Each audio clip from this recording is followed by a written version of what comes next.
Hi, everybody. I'm Jeremy, he, him. I am a North Brooklyn member. I live in Bushwick, and I'm on the steering committee rep for North Brooklyn. I, I'm part of the Poly Ed committee. We do political education because broadly we want to be smart socialists as well as active socialists. We want to understand the world in order to change it.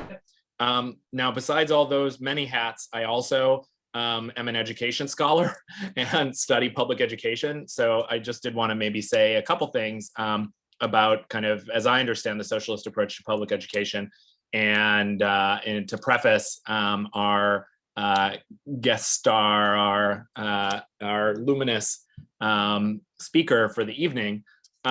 So I guess, briefly, I just wanted to say that, for most of human history, education has been the privilege of a very few people.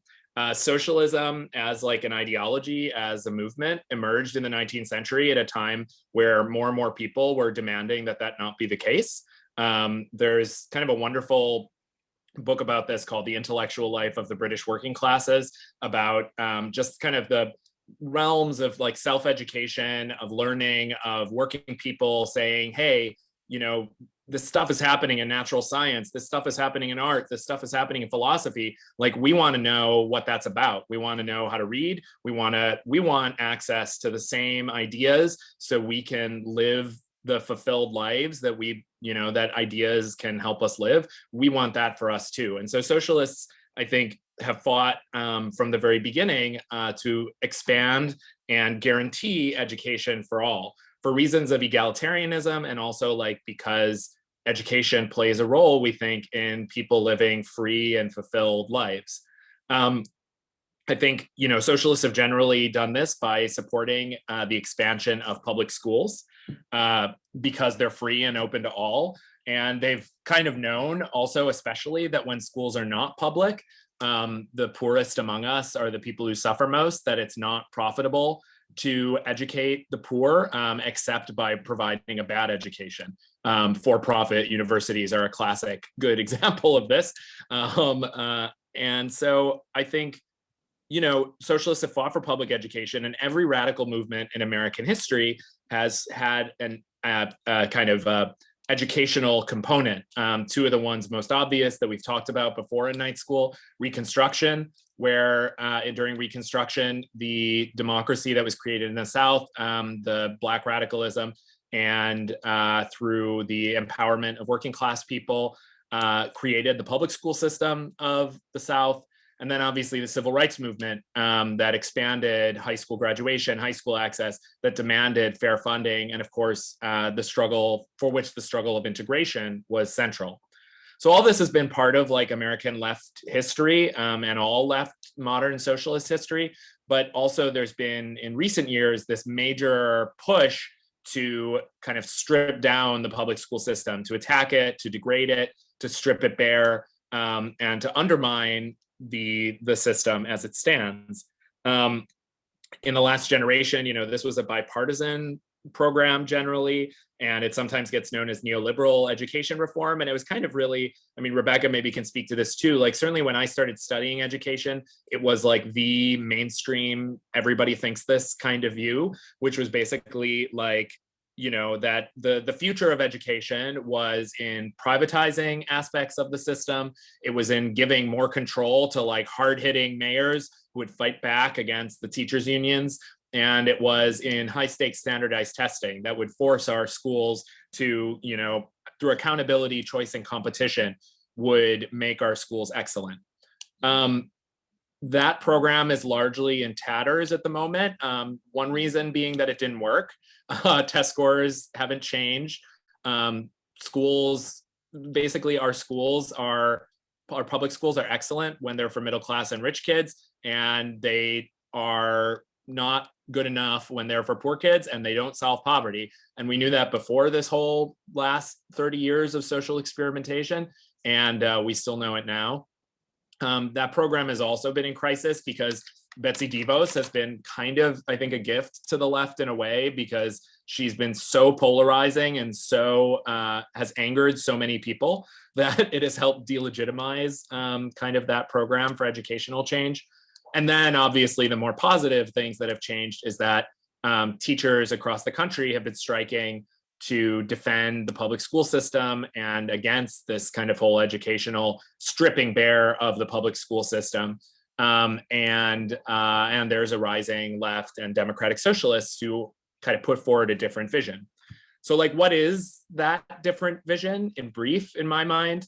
You know, one thing that's on our agenda is pushing back against the reforms, the bad reforms, what are sometimes called like deforms of the last generation, which means pushing back against privatization of all aspects of the school system, including, you know, janitorial work and bus driving and school management in the form of charter schools.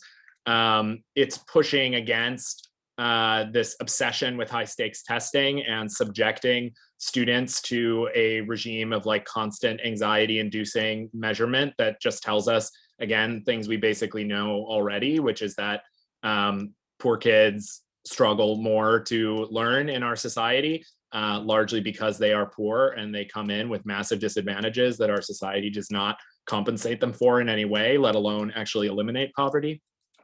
So we have an agenda of like pushing back. I think we also can kind of, it's important for us to think about what our positive agenda is. And in my mind, there are kind of three parts of that. Expanding like public education, free and equal education. We need to expand it. And kind of the frontiers of that now are obviously college for all, that it should be the right of every person to get a college education if they choose, that working class kids should not be either have to be bankrupted by or have to just not even imagine that they could go to college. Pre-K for all, so we should expand the boundaries of the education system. We need to fund our education system. So many of the problems with education currently is that they don't have enough money. And one of the crazy things about neoliberal education reform is that they were willing to do anything but money to reform the schools. So this is, you know, how our program to tax the rich in New York City is involved in the fight for public education. It's how our, you know, and that money can go to smaller class sizes, better salaries for teachers, the same kinds of things that rich kids want in their school. Every working class child, every child in the entire country should have available to them. So we need to fund the schools, we need to expand public education, and finally, we need to integrate public education. And by the way, this was the agenda of the civil rights movement. The civil rights movement, those were kind of the three major planks. It was funding for schools that was redistributive, that came from the federal government. The federal government gives like very little to our public schools and ought to give much more. We need to integrate our schools and end the stain of segregation, which is actually in some ways even worse than it was in the 50s and 60s. And we need to expand access to public education so that every single human being in our society has the right to a free and rich and satisfying life that education is not the only part of, but a important part of. And like I said, I think, you know, teachers and teachers unions have been at the center of this new developing pushback, this new developing, not a surprise given that we socialists generally like unions, have been at the center of this new movement for a new agenda for public education. And they are organizing and pulling along and combining with and taking on the agenda of parents and students and, you know, socialists, all of us together, parents, teachers, students, and socialists, I think, have a world to win when it comes to education. So with that, I'm going to hand it off to our guest speaker for the evening, Rebecca Garelli, who I am so excited is here with us this evening. She is maybe known to many of you as one of the main leaders of the Red for Ed strike in Arizona that was so inspiring to so many of us across the country who had been told, A, who are just excited for strikes in general, and B, had been told that strikes couldn't happen in, quote, red states. I mean, I guess Arizona's purple now, whatever, but not so much. so that was like incredibly inspiring, and the story of how that was organized is something we can learn so much from. She is also a Phoenix DSA member, a founding member of the National Educators United, and on our Democratic Socialist Labor Commission here in DSA. So again, I'm so honored to share the floor and to hand the floor over to Rebecca. Thank you so much. Oh, and she's from Chicago too, like me. So that's our other connection. But yeah, thank you, Rebecca. Yes, former Chicago Teachers Union member of 11 years, participated in the strike, which is basically the only street cred I think you need to be invited to places these days. So anyway, I'm so honored to share this space with you. And so I actually have a presentation that I'm gladly going to share with you. I'm going to put the link in the chat. It's just Google slide deck that I built. Over the years, nothing crazy. I have a much longer version because honestly, this is probably the 40th Zoom I've been on telling this story, which is amazing. So I built some slides to help people really kind of visualize what happened and how it happened and all the parts and pieces, just very basic. I didn't go too much into the weeds, so I'm honored to share it with you. And so let me, and so I don't know, I usually like to set the stage with the context. And sometimes when I tell this story, I add in my personal anecdotes because it's a very important piece of why I'm even here right now. For example, I taught in Chicago forever. I love my job. I was a math, science, engineering teacher for middle school. I was a CTU member from day one, starting in 2004. And, you know, my profession really changed over the years with the implementation of standardized testing, as you mentioned, to, you know, part of the neoliberal agenda to make schools appear as if they're failing by giving them letter grades and tying data, students like their data points that just generate funding. And I was a math teacher at the time, and being under a microscope as a math teacher during this shit is awful. And it's a good thing that I was a good teacher, very good teacher. My scores were always good. I never had to worry about it. I didn't teach to the test. But really, the shifting of what happened to my profession is I no longer enjoyed it because all I had to do was data. And I love data. I'm a math and science person. I'm down with data and I know how to look at data naturally, but it was shoved in my face. And I ended up quitting in 2015, even after the Chicago Teachers Union strike. I quit. I was so fed up. So part of that is the reason I am here today, because my anger had started many, many years ago, and it traveled with me when I came to Arizona in 2017. So that's just an anecdote. And so really the context though, you have to really think of like the power behind our strike and why was it so massive that we had 75,000 people in the street and we shut down the entire state. One of the national labor statistics, we had like the highest on the chart of hours idle, right, for work stoppages. And the reason was because it is so bad here. I can't even paint the picture for you. We are last in the nation for every statistic: per pupil funding, largest class sizes, worst counselor to student ratio. I had 1,900 students to one counselor, 1,900. We shared one counselor between two campuses when I worked in West Phoenix. Per pupil so salary both for elementary and secondary was last in the nation. We're in the bottom 5 for literally every statistic, right?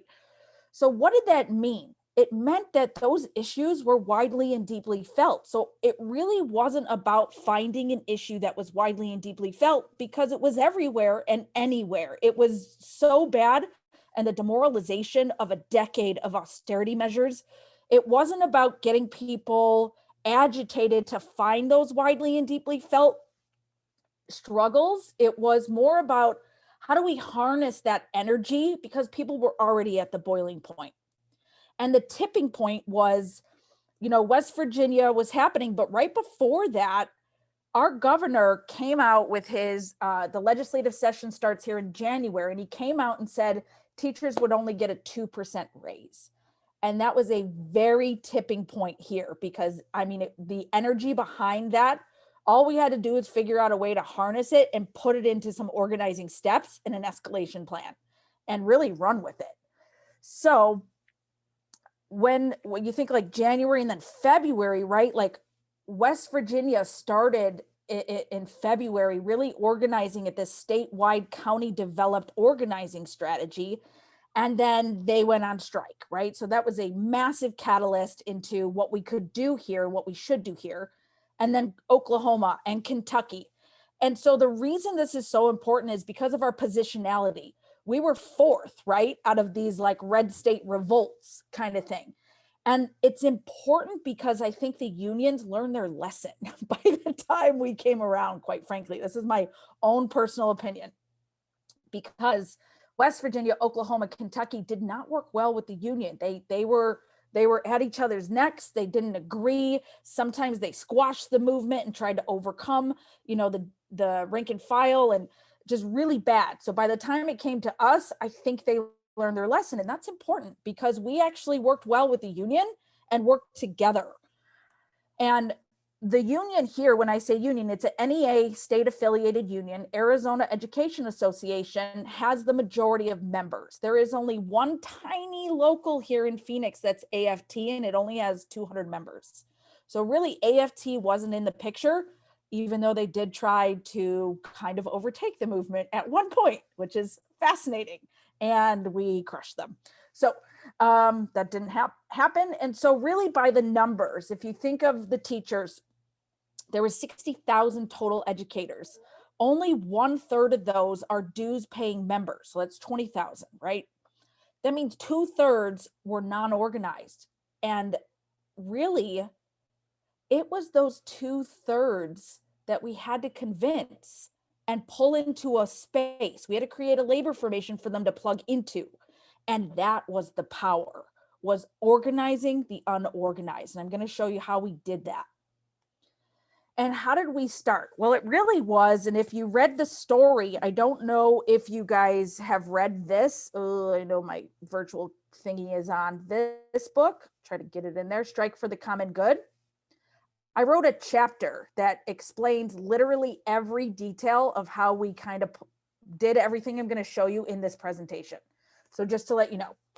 And some of it is in Eric's book, The Red State Revolt, but the other book, I kind of lay it out much more. Really, it started with a bunch of people that didn't know each other. I made a Facebook page on March 2nd called Arizona Teachers United. I wanted to start the conversation, but mind you, I had only been living in the state for about 7 or 8 months by this time. I moved here in July of 2017. So, and I had 3 kids under the age of 3. So it wasn't like I had great friends, great comrades by this time. I was knee deep in mom world. And I was so pissed off, though, by the horrific conditions I experienced my very first moment stepping foot on my campus. I could not believe the things people put up with here.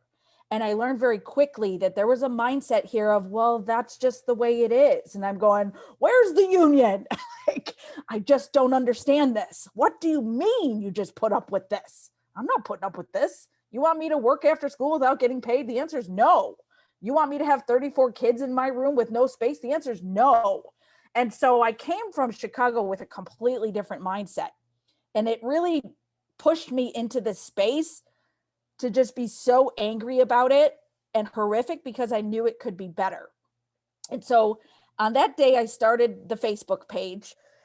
And people thought that we were going to go on strike right away, right? Like, oh, yes, we're going on strike. We're going to be like West Virginia. And I was like, whoa, hang on, time out. That is not how you do this.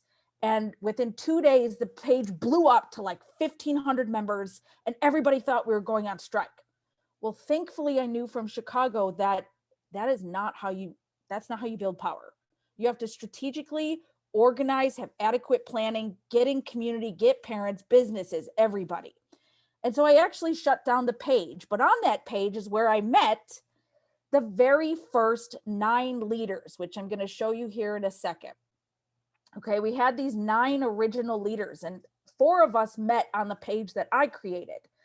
People like Noah Carvelis, who was one of our main leaders, Derek Harris and Dylan Wagella.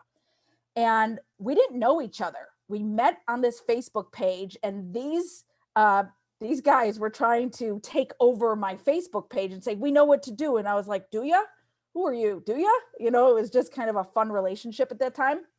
But really, we joined together and we decided to make a new page called Arizona Educators United. And that was very specific and intentional on purpose.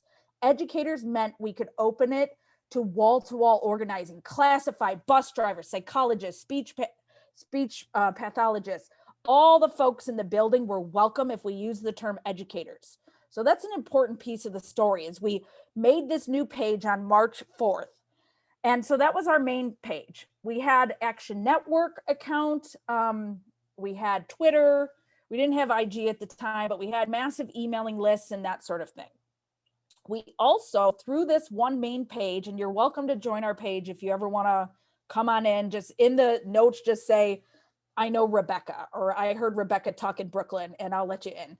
And so we had about 55,000 people on this Facebook page. We had a website. And really the way this worked is through our main page is where we started to craft demands. We started putting out polls. We started agitating folks through this main page. And there was so much excitement from West Virginia that we didn't have to do much. We just had to organize people.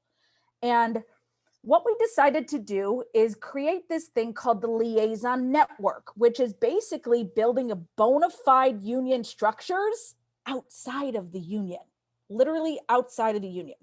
So liaisons served as stewards or site reps. So our goal was to get at least one in every school across the state. Sometimes we ended up with co-liaisons. We had two. And really that was our communication process, is we would give them information, they'd give us feedback. We could do structure tests, get feedback loops, that kind of thing.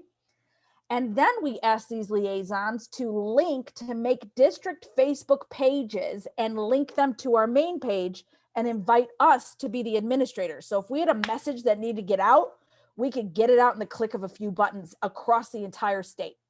So right now we still have 65 of these pages linked up, still active. So the leftover infrastructure is still very much in play today.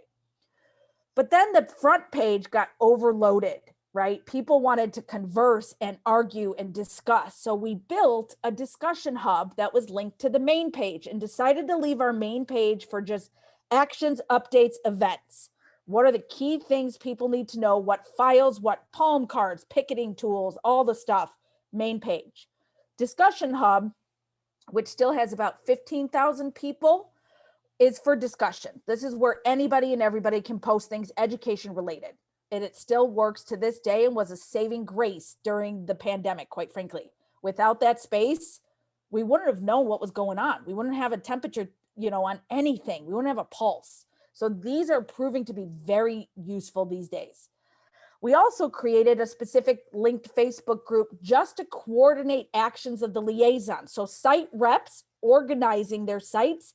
We got a coordinator that was Dylan mainly, and myself and one other gal named Vanessa helped build that. But really, there were just 9 of us. Some of us were union, some of us were not, some of us had experience organizing, some of us didn't. But we didn't know each other, which is really interesting. The demands. This is the link to our original demands that we asked people to support across the state. So if you want to just kind of check that out, it gives a longer list of the demands, but here's the short list. And, some of this is it's all related to funding, really. It wasn't really about social, racial, or economic justice, so to speak, but honestly, we know that funding affects all those things. So in essence, it is. But it wasn't like we were fighting for rent or moratorium on evictions or, common good demands in a broader sense. But really, this was about a raise for all teaching staff, including classified hourly staff. Returning the funding to 2008 levels, which is basically give us $1 billion to start, which is a good demand, I think. And after the recession, all the teacher salary structures, so like think salary increases both linearly and horizontally, like years of experience or gaining more credits for degrees, were taken away after the recession. So people were in essence not getting raises. And even though mandated retirement went up, insurance went up, so they were literally taking home net pay lower than they had 10 years prior. That was really a big thing.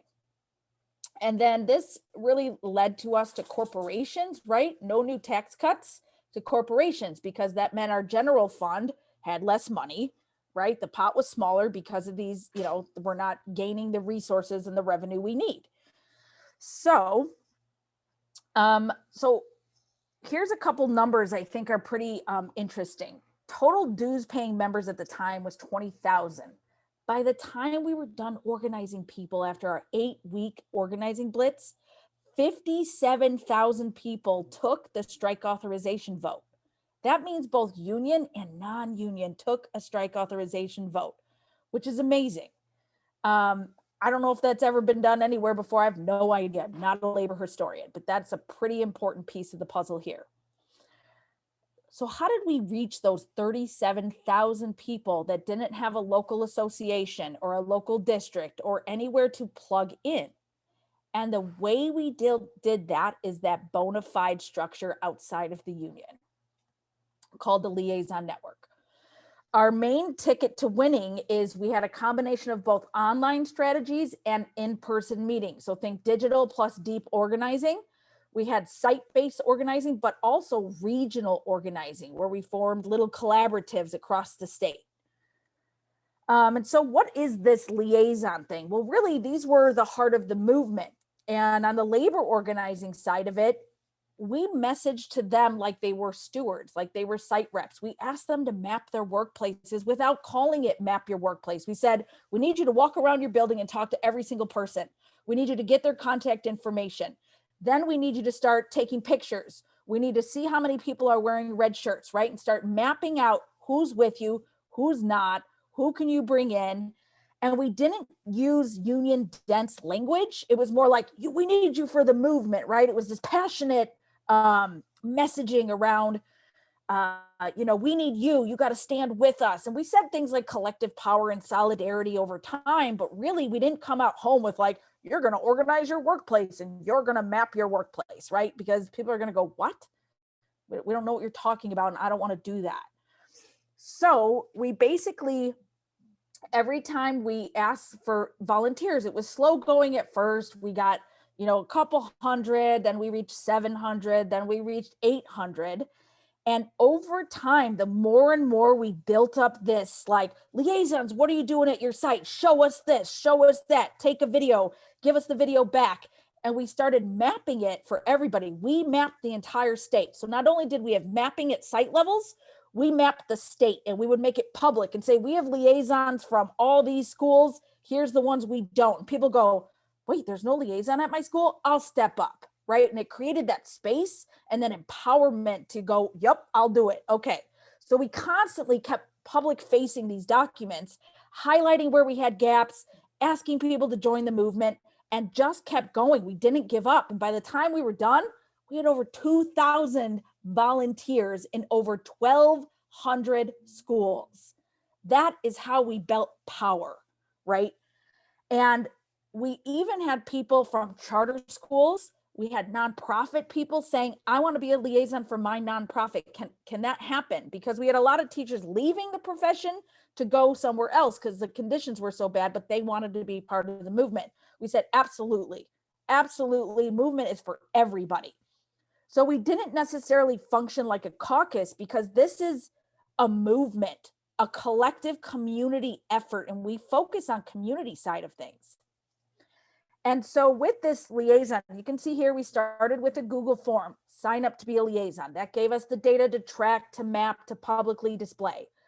Every time we asked the liaisons at schools to do something, we built them a slide deck with specific directions and like their rights. Like, what are you allowed to do on campus? What are you not allowed to do on campus? Don't use, district resources, blah, blah, blah, all that stuff. And we asked them to hold 10-minute meetings on Fridays. Every Friday, hold a 10-minute meeting off campus. Here's the info. Here's the quick stuff. Talk to people. We also built a texting system, reminded that it's free, And we asked them to set up a remind. So we had a giant statewide remind, so we could push out a message and they could flip it to their district texting systems. So we asked everyone to set up a remind. So we built all this infrastructure, tons of infrastructure. And every time we asked them to do something, we modeled it. I was the liaison at my school. I would do videos and say, here's what I'm doing. Can you do this on Friday? Here's what I'm going to do. And then we'd go to someone else in a different school and say, here's what Dylan's going to do at his school. Who can join us this Friday? And we modeled, because the best thing about teachers, we are great teachers. We model everything, right? We are good organizers for this reason. So we used our, how do we teach people how to do things in our organizing spaces? We modeled everything. We gave them the tools. And what that did is it took away the fear. And it allowed people to just get in the space and feel empowered because we gave them clear directions. Everything to do, just follow the directions and do it. So you're welcome to look at the forum. You're welcome to look at the slide deck. That's just one example. We had many slide decks over the course of the 8 weeks. And then really, here's just a quick snapshot of our escalating tactics. And a lot of people love this because many people haven't seen the turn it up thermometer, right? From Secrets of a Successful Organizer. And so after doing all these, a lot of folks have asked me to come in and other folks to come in, we decided to make this graphic to really just solidify, how did we do this? And what escalating tactics did we use? And we know that you got to start with low risk, because people can't even wear a red shirt. You're not going to get them to walk out. If they're not going to come to a rally, you're not going to get them to walk out. So what steps could we take? And so here's ours. We started very early on, March 7th, like super early on, with our first Red for Ed Day. Then we asked people to wear red and post a picture with 3 reasons why you're Red for Ed. Tell your story, right? We know stories are powerful in organizing. Then we started kicking off the sign up to be a liaison. Then we asked liaisons to continually hold these meetings, map their workplaces, get some feedback, how many people are showing up in red, send us a post-it. Then we decided, all right, let's have some protests. Let's get people together in a space. Let's get them outside. And we started following the governor around, right? Because he was our target enemy at the time. How many people showed up? We had 400 people show up at the drop of a hat, and it was great. And it really helped boost the next thing. And so that was another structured test. Like, how many people can we get after saying something 3 days earlier and show up? So we protested at a radio station where the governor was on for his monthly, whatever he does on the radio. And then we held a rally. And this right here is when the movement was solidified. We announced our demands publicly. We asked people to ratify the demands right there in person by turning a light on their phone. We had 6,000 people down at the Capitol with their phones lit up. We had 45,000 people ratify the demands within like a week. It was amazing. And that really solidified when we announced the demands to the governor. That was the movement right there. And then we said, okay, we can't just go out on strike, right? Like, what are we going to do to build community support? Like, parents have no idea that it is this bad in Arizona. How are we going to tell them it is so bad? So we came up with an idea, and we built what we called, the month of April was Community Solidarity Month. We spent a month on this, and that was hard because people really wanted to go faster, right? Going fast is not the way to go. So we had community events where we asked people, and I have some pictures on the next page, this is my campus. You can see what I'm talking about. There's the one with 3 reasons why you're Red for Ed. This was one of our best tactics. It seems so simple, but we had community events on Sundays and asked people to self-organize all across the state. On Sunday, we want community events. You're going to get these things called car painting markers, which are basically window markers. You're going to get in a public area. You're going to wear your red shirts. You're going to print these flyers, handouts. You're going to make posters for a rally, but you're also going to paint your car with solidarity messages. And after this car painting, there was not a place you can go in Arizona where you weren't driving and saw at least 10 cars painted with Red for Ed all over them. it got so creative that teachers, like kindergarten teachers, were writing cute little messages. And then you had math teachers like me out there making bar graphs and pie charts and talking about funding on our cars. And you see mom vans driving down with like graphs of political stuff. Like we had educated folks using mobile billboards, which were our cars, and it worked beautifully. And it was amazing. And then we canvassed businesses. Those iconic Red for Ed signs were everywhere. Every business that supported us put one up in the window. And I remember that from Chicago. There wasn't a place I could go that didn't have those signs up. And that was my idea. I said, you know what we did in Chicago? We canvassed businesses. They put signs up. They gave us discounts, right? Like, teachers, you're welcome here. I could go anywhere in Chicago, I remember. And there, if I had my CTU red on, they were offering discounts for us. And so we copycatted a lot of Chicago's tactics. And that was great. And through that, we also did walk-ins, 3 weeks of walk-ins. And that was, informational picketing outside of a school, very visible. And it's inviting to parents, because when you see a group of teachers outside, you're going to go, hey, what are you doing? And you're going to go, oh, come on over. Let me tell you what we're doing. Here's some information. Did you know that Arizona is last in the nation for XYZ? We need your support. So it was great. And we had 3 weeks of these walk-ins, which we also borrowed from Chicago and West Virginia. And we set goals. And at that point, people were really like, all right, your walk-ins are cute, Rebecca. Are we going to go on strike, right? Like they were getting a little like, all right, we've done everything you've asked, because I was kind of the action person. I'm the one that said, like, this is what we're doing. This is what we're doing. So it got to a point where we really had to say, okay, what is it going to take for us to take a strike authorization vote? So we set for a structure test. We said if there's 1,000 schools walking in, meaning having walk-ins, conducting walk-ins, that means we can have 1,000 schools walking out. And wouldn't you know it, by the third week, we had 1,200 schools doing walk-ins, which equated to 110,000 people attending a walk-in across the state. And we went, oh, I guess we take a strike vote, right? Like, oh boy, here we go. Okay. Well, they met the goal. Okay, great.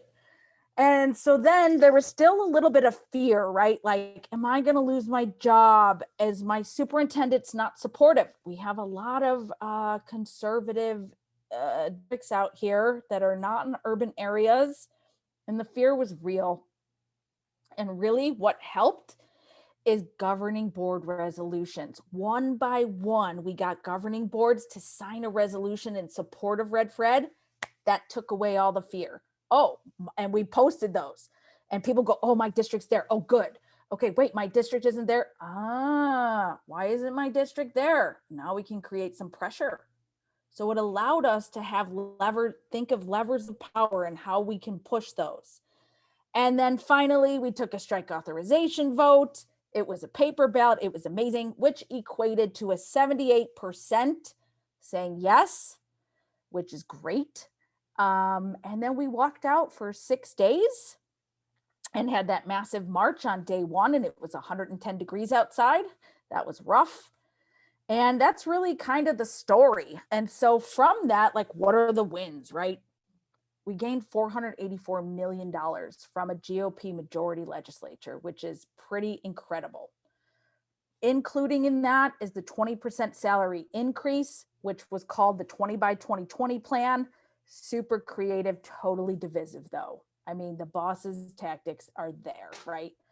There were strings attached. The salary increase was only for teachers of record, which means if you didn't have a homeroom, like you're a music, art, gym teacher, speech pathologist, you didn't get the raise. So what that meant is that was going to create division. They divided us again. And we're going to have to share that pot of money with our fellow colleagues. And they knew that we would do that. So we ended up sharing it, and nobody really got a 20% raise. Definitely got raises. And really on the other side, like, what did we win? Solidarity. Speaking about collective power and unionism was not a norm here. And we have changed that. That's a norm, at least in our spaces, right? The mindset is still tricky. We still have a lot of growth in political education out there for the general teachers, but we did build an infrastructure, thank goodness, that we could use. And in COVID times, it's proved invaluable. We made education the #1 voting issue in Arizona, and we increased political awareness. And really, like, how did we do this? As I mentioned, we had a variety of digital organizing plus, in-person organizing tools as well. We had regional meetings throughout the state, sometimes lots of structure tests. And really, like, online is good. And I think I talked about all these things already. I forgot that they were in a slide. But really, you can't just rely on digital organizing. You guys know that. Like, it's got to be a combination of in-person, deep organizing, digital stuff. And so we did, but it's challenging to sustain this, right? This is not a momentum you can actually keep up. And it's been 3 years and we've had waves, right? And so when you think about it, we started with Red for Ed. We had this massive walkout. But there was also another group called Save Our Schools Arizona that had an amazing campaign that they won, pushing back on vouchers and the neoliberal agenda to privatize. So people had participated in this. And through all of this, look at all these people. We flipped to the ballot initiative to tax the rich in 2018. The momentum was there. We gathered over 200, I don't even know, like 250,000 signatures to tax the rich in Arizona. That got kicked off the ballot because the Supreme Court is appointed. That was not fun. And then this past year, in the pandemic, hang on, sweetie. Sorry, my kid's here. In the pandemic, we went for Invest in Ed 2.0. And that meant we gathered over 435,000 signatures in the middle of a pandemic, no less, to put it back on the ballot to tax the rich. And we won. But now they're trying to take it away. So that is the story. I know that's a lot, but I am here for questions, anything you want to know, but that's the story. And now my kids are here. Hang on. Video game back. What do you want to watch? I think he was watching earlier today. Mia, you want to? The different games. Yes. Different In the meantime, thank you so much, Rebecca. I'll just quickly go over community agreements before we jump into Q&A. If you would like to ask a question, please just type the word stack into the chat, just like I did now. And generally, as usual, just being comradely, assuming best intentions, and also please keeping your questions brief. I'm sure we'll have a really lively conversation. We're excited for your questions. So just try to keep it like under 30 seconds or so if you can.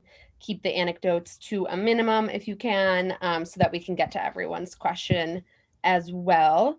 And that should be everything. And then Ashley, I think you're going to be helping monitor a stack, right? Yeah. Awesome. Okay. So I'll try to keep the stack as progressive as I can and prioritize voices that aren't often prioritized in these conversations, marginalized voices. So let's start with Mia. You want to go first? That was a sample stack, but I actually do have a question. So I guess I'll go ahead and ask if Rebecca's ready.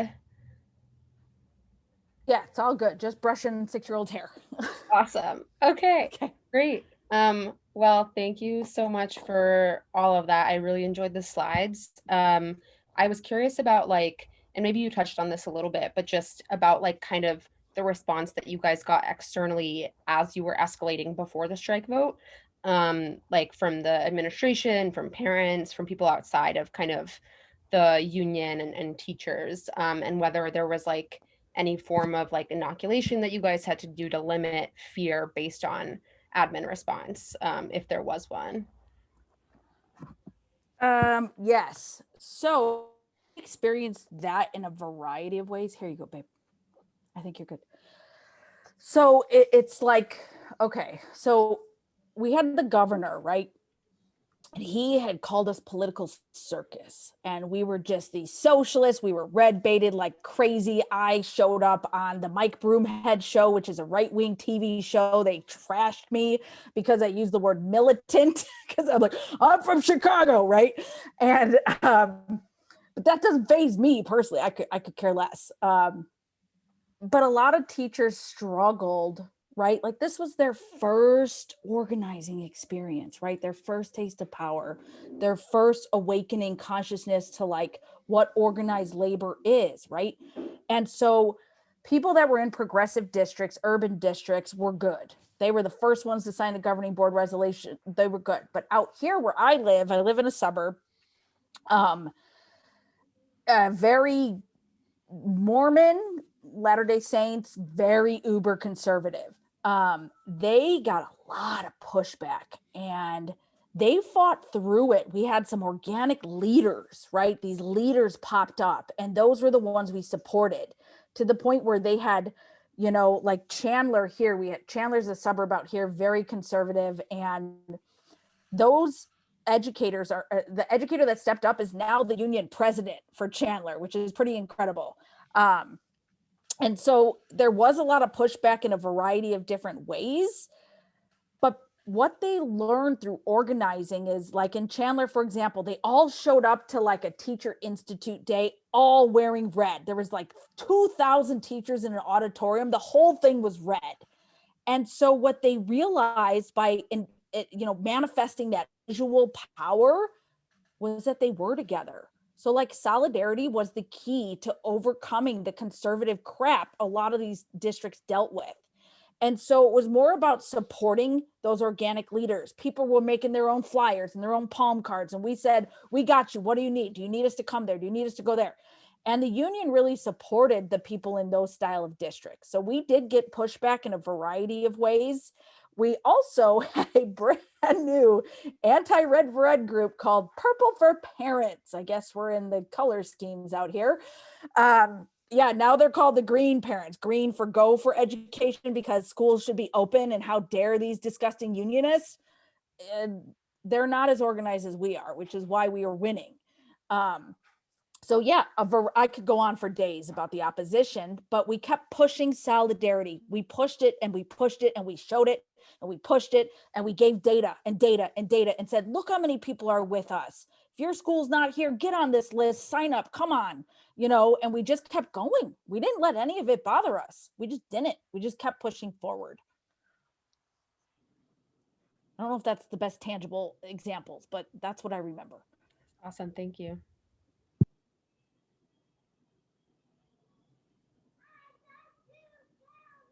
Okay, so next we'll have Lou. Lou? Hi. Thank you so much for that wonderful talk, Rebecca. I really learned a lot from listening to you. And I also read Eric Blanc's wonderful book, Red States Revolts, and I think I learned something about the movement from then. The question I would like to ask is, what are developments happened in the last couple of years since the strike? But before you answer that, I wanted to touch on a thread that Jeremy said about the struggle for integrating the schools. I was tangentially involved. In 1962, we need to know some of the history that's led up to where we are now. In 1962, the Reverend Milton Galamison of the Siloam Presbyterian Church led a boycott of 250,000, mostly Black students, to integrate the schools. And at the time, it was a successful struggle. A couple of years later, I actually slept over in the Siloam Presbyterian Church when we were continuing the struggles going on there. Brooklyn Core was leading a lot of those struggles then. Major Owens was involved then too. Him and John Lewis were my two civil rights heroes who became congressmen. But that's another story. But I think, okay, that's pretty much what I wanted to say about the civil rights movement. So if you want to take it away, Rebecca, thank you for your wonderful talk. Yeah, so may I repeat, just to make sure I understand, you're wondering about the developments? Yeah, what's been happening since the strike? Sure. I mean, quite frankly, we have not stopped.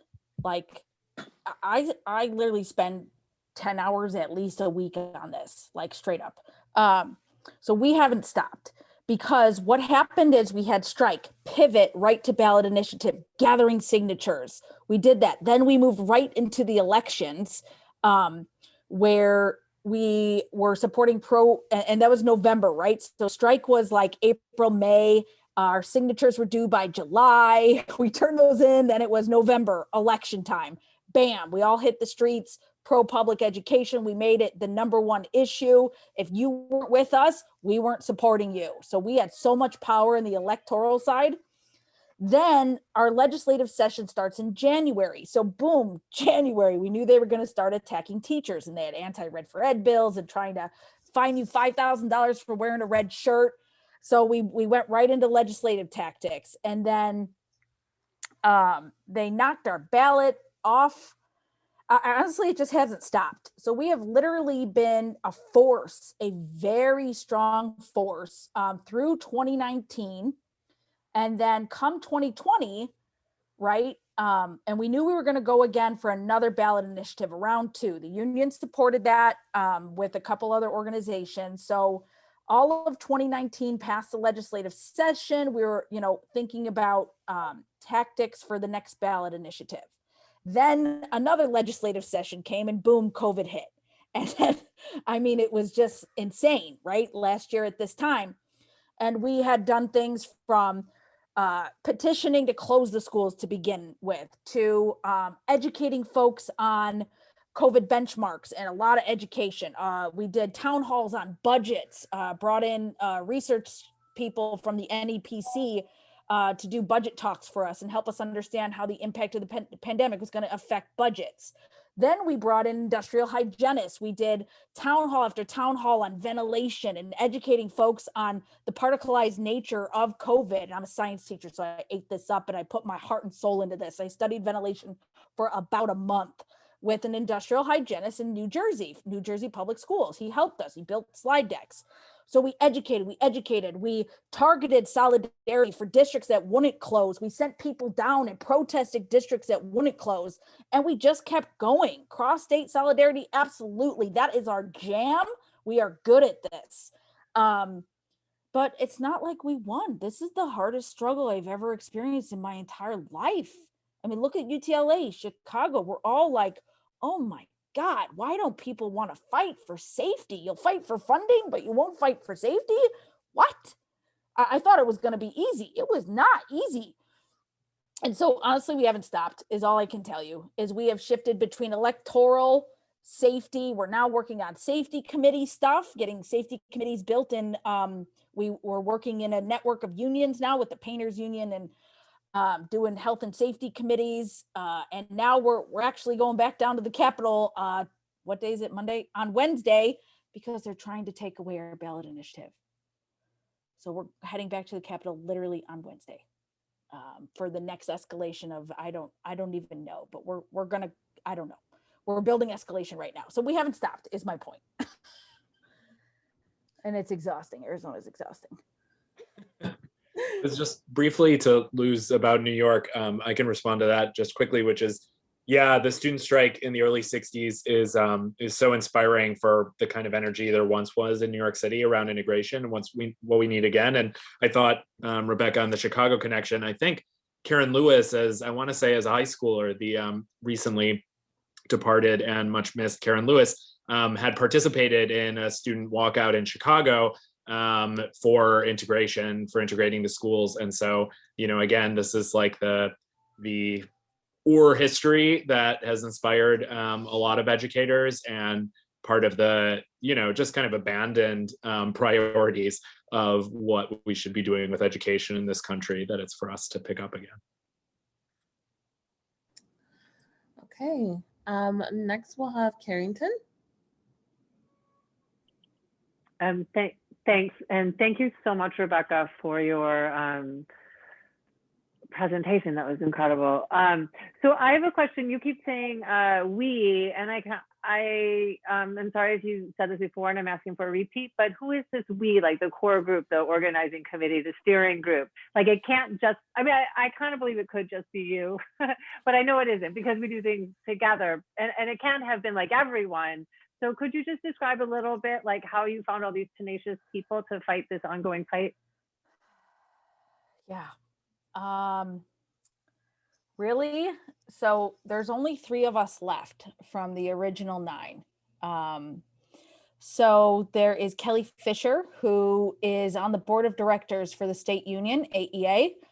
She's a badass kindergarten teacher who is incredible mobilizer. I serve as the organizer kind of thing.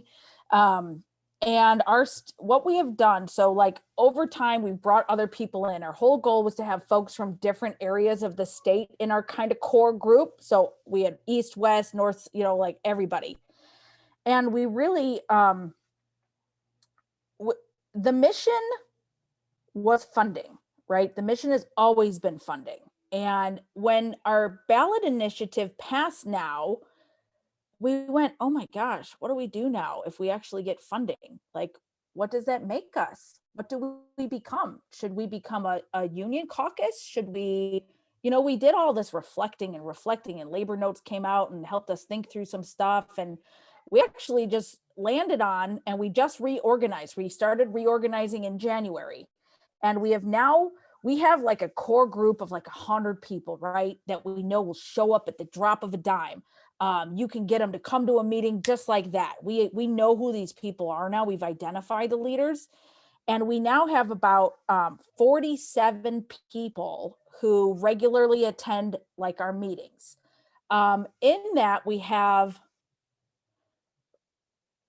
roughly 12 to 15 people, maybe more, maybe up to 22 now, that serve on different committees, because we're reimagining what we are right now. Because we win funding, what does that make us? There's still many other things like tax cuts for corporations, social justice, racial, economic justice. So we've developed committee structures now where we have a labor organizing committee, just like working groups. We have a membership committee. We're building out a membership structure now that we're going to launch in the summer to actually build out kind of those caucus pieces, but not necessarily only focus on a union caucus. There might be folks that like work on NBIs and things like that, but really we're a community. We take anybody and anyone who wants to be involved in public education. So I am the chair of the steering committee, right? We have a group of folks. There's about 12 to 15 of us on a steering committee now, which has kind of always been the case. There's always been about 9 people on average who run this, and they come from all over the state so that we can hear the struggles from different places, and then we can mobilize people in different spaces. So it's really a statewide collective steering committee, really, is how we're functioning. And we just built out some committee work now. So a lot of them, we're all in the union, but a lot of people weren't in the union before Red for Ed. And union membership actually increased by 10%. That's 2,000 members that weren't there before through the organizing. So there's not a straight answer. Sorry, it's been like a morphing kind of thing, right? It's a little fluid, but yeah, thank you. That was yeah. Great. Okay. Next on stack, we have Bran. Yeah, thank you so much for such an inspiring presentation, Rebecca. I really appreciate it. Yeah, I was wondering, I know obviously Arizona is not exactly the most union-friendly state in the nation, but I was wondering, you mentioned about, I think it was the Painters Union. What are there large unions in Arizona, and did they lend their support during Red for Ed or any like that kind of stuff? And then since the main sort of big events of Red for Ed in Arizona, has there been outside of the the teachers union, has there been more interest in unions generally in the state? Like, has this catalyzed further labor movement in Arizona, or hard to tell? But thank you so much for such an amazing talk. So I can speak to what I do know. I literally have only lived here for almost 4 years, right? So I'm not exactly sure what happened before I got here. But here's what I do know. We are now in networks and alliances with many unions. So we're part of the Arizona COSH network, the Council of Occupational Safety and Health, and we're doing these health and safety committees with the Painters Union, IUPAT, IATSE, CWA. We have, oh God, what are they just unionized the first group at the college. ASU just organized, we had a union drive. The newspaper just built a union. The people that covered all of our stories, AZ Central, AZ Republic, just unionized, right? Like, and we're all like, yeah. And so in my seat, I know there's been a boost in unionism in educators because half the people I know said the union didn't bring me in. Arizona Educators United did, right? We created a space that the union was looked at with bad stigma, right? Negative stigma, negative union mindset here because union busting and horrific conditions and, right to work laws and all that stuff. I think we're slowly pushing back. And when we organized our massive march, oh my God, what's the name of the local engineers? The engineers here provided water. UFCW 99 provided granola bars. CWA was posting on kiosks everywhere, electronic kiosks in support of Red for Ed. And so now, like, we actually have a PROACT coalition. We have AFL-CIO, and so I'm spearheading that with DSA here. So we have IUPAT, IATSE, CWA, AFL-CIO, us, and then some of the organizers from higher ed. And so, like, I can't be like, yes, I think there is this massive uprising in unionism. In an educator space, I can definitely say that that's the truth. Absolutely. People didn't even know that an association is like a union. They didn't even know. So we've had to do a lot of political education on connecting the dots. And people don't know. My favorite thing I have learned is that people don't know what right to work really means. The opportunity to explain that to people was massive. They just think it means you can't do anything. And we're like, no, like, let's explain what this means. And there really is no law here on striking. There's a 1972 opinion in some Supreme Court case that lends itself to believe that it's illegal, but it's not technically illegal. So that's a fun anecdote. But so I don't know. I know in the educator space, I could say absolutely. Absolutely. Awesome. Next, Jeremy. Yeah, I just had a brief question, Rebecca. A couple. One, I was curious, when I talked to some friends in Arizona, I remember when you guys were organizing and I had friends who were teachers in Arizona, and I was just like, you all are on board, right? Like, you're doing this. Yeah. Like, I remember them saying, like, one of the big fears they talked about was just how charterized Arizona schools have become. And their worry was like, well, what's a walkout going to mean if so many teachers might go into work as charter teachers? So I was curious about just to hear how you organized in light of that, the kind of parts of the sector that have been privatized. And then the second question I had was just on funding. So we've been fighting this big tax the rich battle in New York State. It looks like we actually there might be funding in the next budget to finally reach what they call foundation aid, which is the funding formula that was created like 10 years ago that they just haven't done anything with. So it would be like a massive increase of funding for the poorest students, which is great. I am curious though what you mean when you say like the funding fight is done, because I know like this funding formula is great. It's going to be so much better for our poorest kids, but it's still like not enough. It's still like, way under what most analysts think like poor kids actually need in terms of the extra resources they're going to need to deal with all the deficits and all the difficulties that come with just being a poor kid in our society. So I wonder, like, how good in your view is like the funding formula you guys have won? Are there further fights on that to come? Okay, yeah, you're right. I shouldn't say funding is done. You're right. I should never say that. That is, you are accurate in every word. So let's go to charters first. So charters, what was great about our movement is we took everybody. We had charter school liaison people. One of our main leaders now, Neil, is a charter high school teacher up in Flagstaff. He organized the heck out of Flagstaff. And he was one of our main leaders.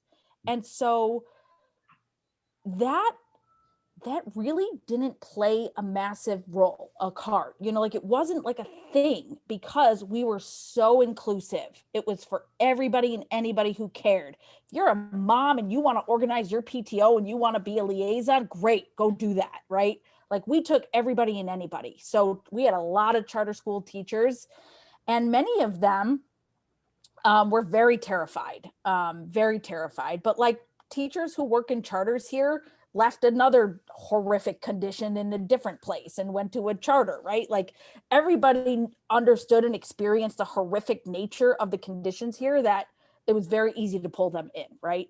So charters wasn't like a thing. It wasn't like, oh, these union people go to a charter school. That's happening now. That's happening now because charters don't have to play by the same rules. And so parents pull their kids out of public schools, neighborhood schools, and put them in charters because of the lax rules on masks and all the things, right? That's happening now. That did not happen then. People weren't pulling their kids out of districts. That's happening now. As far as funding, what I mean by that is like our mission, right? Were these 5 demands. That's what held us together. And now if we got, 20% raises, not that were, and so we just kind of, after we met 4 out of the 5 of the demands through this tax the rich, we sort of went, now what? Should we focus on racial, social, economic justice as a whole thing and start working on bargaining for the common good? Because that's not common here, right? Like that's community schools is not a thing here. Like the term. We're starting to, like I see it in union presentations and stuff, but there's no active organizing around community schools. And so we can now broaden what we do and what we tie it to. So for example, results-based funding, standardized testing generate those funds. And it turns out that the schools that have higher scores get more money, right? That's segregation. So we need to educate folks on the ridiculousness and the disgustingness of this capitalistic practice, right? And how it ties into racism. And so we're reimagining because now we see an opportunity to bring in pieces we didn't have before. And we're not, I should say we're not solely focusing on funding. We're broadening the lens to include more common good, efforts, I guess I should say it. Thank you. You just helped me reflect on the way I should message this. So thank you. But that's what I mean. Like we went, oh man, we kind of met some demands here. What do we do? Opportunity, right? Okay. Next we're gonna have Doug. Hey, yeah, thanks. Great talk there. At the beginning, you mentioned there was a pretty light AFT presence in the state, a fairly hefty NEA presence. I was wondering, what are there differences in the politics and approaches to labor organizing between the 2 unions? And are the unions helpful to a struggle like yours? Irrelevant, a hindrance? Do they just, go along with the excitement you created? What's their role in a struggle like that? Sure. It's actually good. Normally in my longer presentation, I talk more about the union side of things. So AFT only has about 200 members here. And so I'm former AFT from Chicago, right? Like that was, and then I came out here and I started learning about NEA. And really the difference is in, and I do not know, like I should not be answering this question because I'm not an expert on this. I can just tell you what I've heard really and what I've seen. Is people look at the word association as if it's not a union. But if we were AFL-CIO, right, like AFT, people go, oh, that's a union. You got the backing of AFL-CIO, right? So there's this like weird stigma that comes with it. And I'm not a labor historian. So I'm sure there's people on here going, oh, dear God, Rebecca, shut up. But like here, the word association is like, you're not a union. We get a lot of that from, opposition. You're not a union, you're an association. We're like, okay, well, we're going to show you different. Like we're going to act and function like a union. And so I don't know the differences between AFT and NEA, quite frankly. Like that's just, and I know it's in a like all the books, and Eric can probably, yeah, like whoever said Eric's book, like he goes into those nuances because he's brilliant at that. That is not my wheelhouse. What was the other thing? Okay, so like how did we work with the union? So the reason we were successful is because by the third week of organizing, we worked with the union. We had standing calls with them every Thursday, every Tuesday, you know, like we had calls with them all the time. But we built our structures without any permission, so to speak. We were coming full steam ahead, and either you jump on the train or you get out of the way, is really how it was. We built so much power within ourselves. And I think when they learned, and I don't mean this in like an egotistical sort of narcissistic way, but like when they learned somebody from Chicago who had been in a strike before was in the mix, I think that really changed some folks' mind about who they're going to listen to, because quite frankly, I was the only person in the room who had ever been on strike before, literally. And I would always carry my How to Jumpstart Your Union book every time we'd go to a meeting. Like, oh, I remember doing that. It's on page 127. And I would literally quote the book. So I think they learned from West Virginia, Oklahoma, Kentucky, and not working well, that they went, oh, we should probably work well. And I think NEA saw an opportunity to co-opt the movement, quite frankly. And I know that because they have Red for Ed everywhere now, and Arizona Educators United does not get credit for anything, not that we care, but they have co-opted Red for Ed completely. It is on every single piece of everything they do, but we really solidified that here. But NEA did send field directors, and they spent $80,000 on our march. They paid for it. I mean, I paid for it. I'm a union member. I paid for it. We all paid for it, right? And that's what they should do. And so it was, to me, it looked like an opportunity. And so the union kind of glommed onto it. And really, the union president, Joe Thomas, is actually really good at his messaging. He said, I don't care who throws the touchdown, right? I don't care who it is. It's so bad here that this has to happen. And so we actually worked together, and we used both union structures and the structures we built. So we had double liaisons. Really, we had some union site reps plus a volunteer at some sites. We used both networks, which is very important.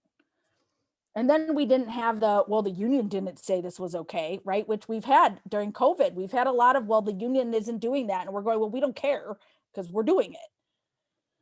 So it's just really interesting. I don't know if that answers your question. Sorry. No, that was fine. That was really fine. Okay.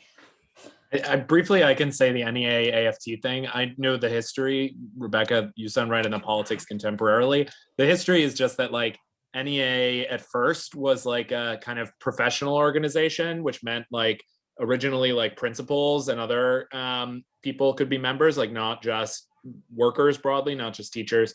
And AFT was founded in the 60s as like a union and a hardcore union. AFT tends to be, for that reason, concentrated in big cities, whereas NEA in like smaller cities and suburbs, et cetera.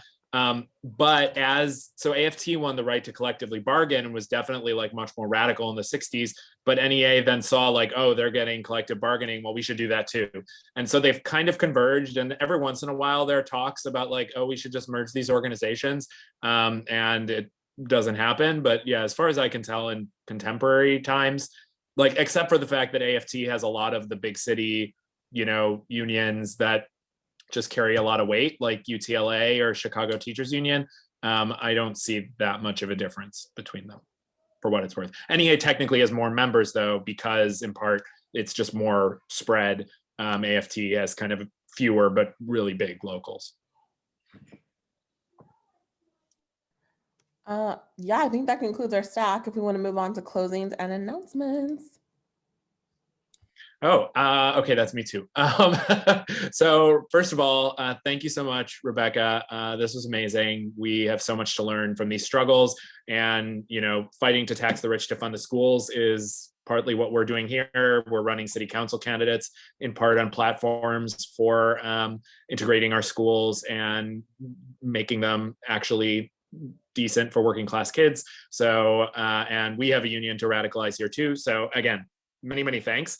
A few short announcements. One thing is that people might have heard the Columbia graduate students have been on strike. Speaking of educator strikes, the Columbia graduate students and professors have been on strike. There is an update, which is actually they have reached a mediation agreement with management. Columbia offered to enter into mediation, hopefully to get them to a first contract. So they tentatively have paused the strike. They were out for, I think, 6 or 7 days. So people can still donate to their Solidarity Fund. People can still sign the petition and follow them on social media. We'll post some links for that. And, you know, just stay tuned because they might, if Columbia is not doing this in good faith, they might walk out at the end of the semester. So yeah, I see someone else posted in the chat about Michael Hollingsworth. North Brooklyn is adopting, as it were, the city council candidate closest to us, Michael Hollingsworth, one of my fave city council candidates of DSA this run. And we're doing North Brooklyn phone banks every Tuesday for Mike and his campaign. So now that the Tax the Rich campaign is wrapping up and the state budget will be imminently released, however dubious a prospect that will be, you should all sign up for shifts. We need to win some more races, build some more power, and get the city changing. Finally, we have a branch meeting, April 13th, next Tuesday, I believe. And we'll talk then about, among other things, the PRO Act that Rebecca mentioned. We'll talk about the text. We'll do like a debrief of the Tax the Rich campaign and the state budget. And we'll be talking about our city council races. I think Michael might be there, in fact, Michael Hollingsworth. So tell everybody, come. And finally, political education. We have our next session is on foreign policy and imperialism with Vince Bevins, the author of The Jakarta Method. It is, you know, a great text on all the things the US does abroad. So spread the word. We are gonna, some of us are reading the whole book. We're gonna have some limited assigned readings for excerpts, but also if you're interested in reading the whole book, we are planning a picnic. Carrington, remind me if we settled on the time. I think Saturday, April 17th at 2 o'clock at McCarran Park. Some of us have to get there early and leave early. Some will get there late and leave late. But it'll be great. Whatever amount of time you can spend there, we should have a good conversation, and it'll be really nice to see people in person. Yeah, so this will it'll be chill. We're reading more or less the first half of the book. If you wanna choose some more of it, that will be a chance to get together before our session in 2 weeks on Monday with Vince Bevins himself. And finally, if you have any spare cash besides giving a little to the strike fund for the graduate workers at Columbia, we want to support Mayday Space, which is our general home when we meet in person for night school and for North Brooklyn DSA generally. I know I've heard have been going, you know, the pandemic has been hard generally. So if you have something to give, please support our comrades and the good work they do in North Brooklyn. Finally, reach out to us if you need anything, NBK Polyed, and join DSA if you're not a member. And again, thank you, Rebecca, so much. Solidarity forever.